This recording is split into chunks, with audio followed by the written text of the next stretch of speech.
Hello friends, welcome to Woodworking Zone. Today is the second day of the Evergreen Woodworking Topics series.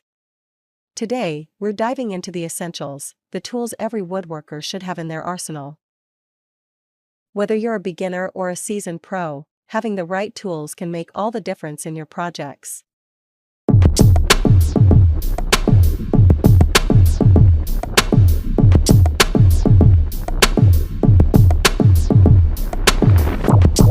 So, let's start with the basics. Here are the essential woodworking tools that every craftsman needs to have in their workshop. First up, we have the humble tape measure.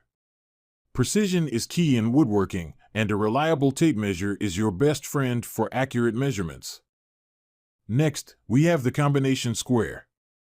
This versatile tool is perfect for marking and checking angles, ensuring your cuts are spot on every time. Now, let's talk about cutting tools. A good quality handsaw is indispensable for making precise cuts, especially when you're working with smaller pieces of wood.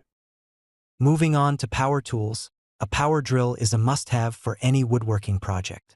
Whether you're drilling pilot holes or driving screws, a drill will save you time and effort. And of course, no workshop is complete without a trusty hammer. From assembling joints to tapping in nails, a hammer is a versatile tool that you'll reach for time and time again. These are just a few of the essential woodworking tools to get you started on your woodworking journey. As you gain experience, you'll discover new tools and techniques that suit your style and projects. In this video, we told you Introduction to Essential Woodworking Tools. We hope you liked this video. And in the next video of this series we will learn basic woodworking techniques for beginners. Thanks till then. Subscribe or follow Woodworking Zone to learn about woodworking.